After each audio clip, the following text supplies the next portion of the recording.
Torah portion, Shemini, 8th.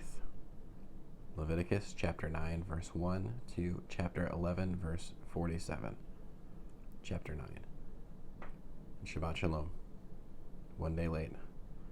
Chapter 9. On the 8th day, Moshe called Aharon, his sons and the leaders of Israel, and said to Aharon, "Take a male calf for a sin offering and a ram for a burnt offering, both without defect, and offer them before Adonai. Then tell the people of Israel, take a male goat for a sin offering, and a calf and a lamb, both a year old and without defect, for a burnt offering, and an ox and a ram for peace offerings, to sacrifice before Adonai. Also a grain offering mixed with olive oil, because today Adonai is going to appear to you." They brought what Moshe had ordered before the tent of meeting, and the whole community approached and stood before Adonai. Moshe said, "This is what Adonai has ordered you to do, so that the glory of Adonai will appear to you." Moshe told Aharon, "Approach the altar, offer your sin offering and burnt offering, and make atonement for yourself and the people. Then present the offering of the people and make atonement for them as Adonai ordered." So Aharon approached the altar and slaughtered the calf of the sin offering, which was for himself. The sons of Aharon presented the blood to him, and he dipped his finger in the blood and put it on the horns of the altar. Then he poured out the blood at the base of the altar. But the fat, the kidneys, and the covering of the liver of the sin offering he made go up and smoke on the altar as Adonai had ordered Moshe. The meat and the skin were burned up completely outside the camp. Next he slaughtered the burnt offering. Aharon's sons brought him the blood, and he splashed it against all sides of the altar. They brought him the burnt offering, piece by piece, and the head, and he made them go up and smoke on the altar. He washed the inner organs and the lower parts of the legs, and made them go up and smoke on the top of the burnt offering on the altar. On top of the burnt offering on the altar. Then the people's offering was presented. He took the goat of the sin offering, which was for the people, slaughtered it, and offered it for sin, like the earlier sin offering. The burnt offering was presented, and he offered it in the prescribed manner. The grain offering was presented. He took a handful of it and made it go up and smoke on the altar, in addition to the morning's burnt offering. He slaughtered the ox and the ram. The people sacrificed as peace offerings. Aharon's sons brought him the blood, which he splashed against all sides of the altar, and the fat of the ox and of the ram, the fat tail, the fat which covers the inner organs, the kidneys, and the covering of the liver.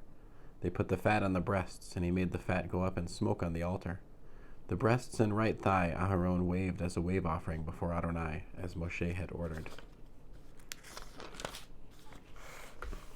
Aharon raised his hands toward the people, blessed them, and came down from offering the sin offering, the burnt offering, and the peace offerings. Moshe and Aharon entered the tent of meeting, came out, and blessed the people. Then the glory of Adonai appeared to all the people.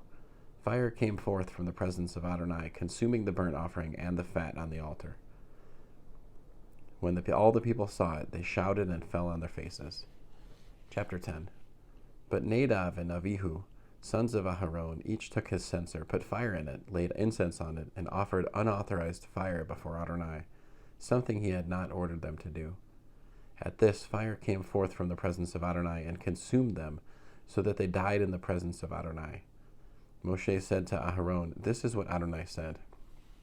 Through those who are near me I will be consecrated, and before all the people I will be glorified." Aharon kept silent.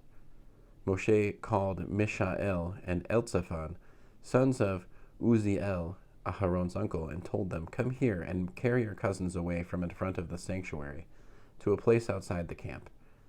They approached and carried them in their tunics out of the camp, as Moshe had said. Then Moshe told Aharon and his sons Eleazar and Ithamar, "Don't unbind your hair or tear your clothes in mourning, so that you won't die and so that Adonai won't be angry with the entire community. Rather, let your kinsmen, the whole house of Israel, mourn because of the destruction Adonai brought about with his fire. Moreover, don't leave the entrance to the tent of meeting, or you will die, because Adonai's anointing oil is on you."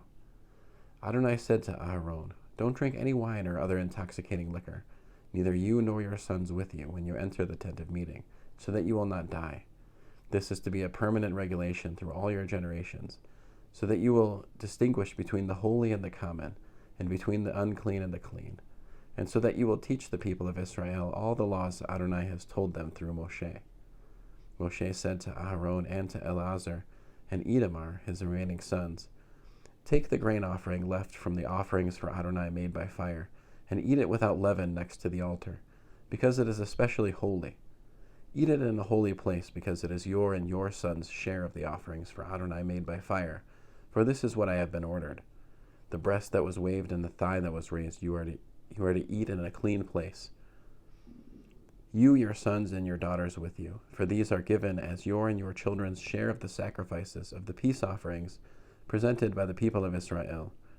They are to bring the raised thigh and the waved breast, along with the offerings of fire, fat made by fire. Start over, verse 15.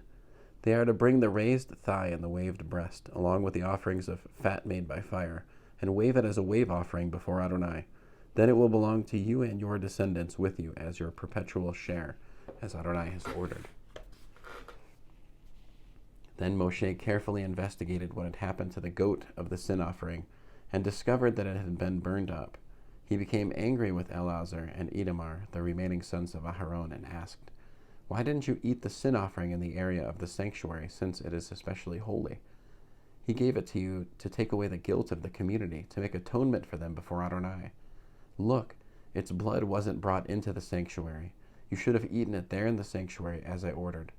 Aharon answered Moshe, "Even though they offered their sin offering and burnt offering today, things like these have happened to me.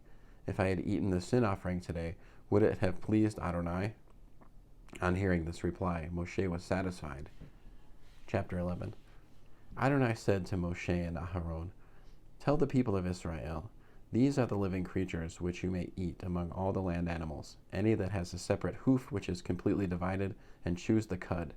These animals you may eat. But you are not to eat those that only chew the cud or only have a separate hoof. For example, the camel, the coney, and the hare are unclean for you, because they chew the cud but don't have a separate hoof. While the pig is unclean for you because, although it has a separate and completely divided hoof, it doesn't chew the cud. You are not to eat meat from these or touch their carcasses. They are unclean for you. Of all the things that live in the water you may eat these. Anything in the water that has fins and scales, whether in seas or in rivers, these you may eat. But everything in the seas and rivers without both fins and scales, of all the small water creatures and of all the living creatures in the water, is a detestable thing for you. Yes, these will be detestable for you. You are not to eat their meat, and you are to detest their carcasses. Whatever lacks fins and scales in the water is a detestable thing for you. The following creatures of the air are to be detestable for you. They are not to be eaten. They are a detestable thing. The eagle, the vulture, the osprey, the kite, the various kinds of buzzards, the various kinds of ravens, the ostrich, the screech owl, the seagull, the various kinds of hawks, the little owl, the cormorant, the great owl, the horned owl, the pelican, the barn owl, the stork, the various kinds of herons, the hoopoe, and the bat. All winged swarming creatures that go on all fours are a detestable thing for you, except that of all winged swarming creatures that go on all fours, you may eat those that have jointed legs above their feet, enabling them to jump off the ground. Specifically of these you may eat the various kinds of locusts, grasshoppers, katydids, and crickets. But other than that, all winged creatures, swarming creatures having 4 feet, are a detestable thing for you. The following will make you unclean. Whoever touches the carcass of them will be unclean until evening, and whoever picks up any part of their carcass is to wash his clothes and be unclean until evening.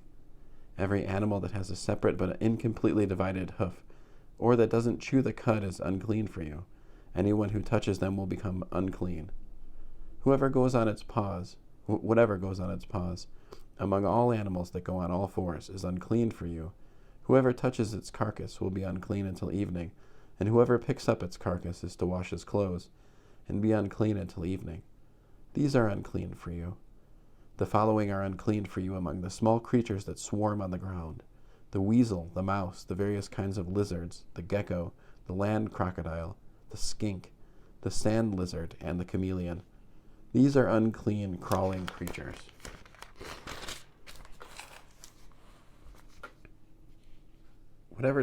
Whoever touches them when they are dead will be unclean until evening. Anything on which one of them falls when dead will become unclean. It must be put in water, and it will be unclean until evening, and then it will be clean. If one of them falls into a clay pot, whatever is in it will become unclean, and you are to break the pot. Any food permitted to be eaten that water from such a vessel gets on will become unclean, and any permitted liquid in such a vessel will become unclean. Everything on which any carcass part of theirs falls will become unclean, whether oven or stove. It is to be broken in pieces. They are unclean, and they will be unclean for you. Although a spring or cistern for collecting water remains unclean, but anyone who touches one of their carcasses will become unclean.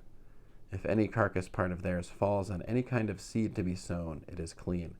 But if water is put on the seed, and a carcass part of theirs falls on it, it is unclean for you. If an animal of a kind that you are permitted to eat dies, whoever touches its carcass will be unclean until evening. A person who eats meat from its carcass or carries its carcass is to wash his clothes. He will be unclean until evening. Any creature that swarms on the ground is a detestable thing. It is not to be eaten. Whatever moves on its stomach, goes on all fours, or has many legs. All creatures that swarm on the ground, you are not to eat them, because they are a detestable thing. You are not to make yourselves detestable with any of these swarming, crawling creatures. Do not make yourselves unclean with them. Do not defile yourselves with them. For I am Adonai your God. Therefore consecrate yourselves and be holy, for I am holy, and do not defile yourselves with any kind of swarming creature that moves along the ground. For I am Adonai, who brought you up out of the land of Egypt to be your God. Therefore you are to be holy, because I am holy. Such then is the law concerning animals, flying creatures, all living creatures that move about in the water, and all creatures that swarm on the ground. Its purpose is to distinguish between the unclean and the clean, and between the creatures that may be eaten and those that may not be eaten. So Shabbat Shalom. The Haftarah for Shemini is Shemuel Bet, 2 Samuel 6:1 to 7:17 and 6:1 to 19. That's the Sephardic and Ashkenazi. The suggested readings for the Berit Hadashah, or New Testament or New Covenant, whatever you prefer to say, is Mark 7:1 to 23, Acts 5:1 to 11, 10:1 to 35, 2 Corinthians 6:14 to 7:1, Galatians 2:11 to 16, 1 Kepha or 1 Peter 1:14 to 16. Shabbat Shalom. Sorry I'm a day late. Many blessings. All the best.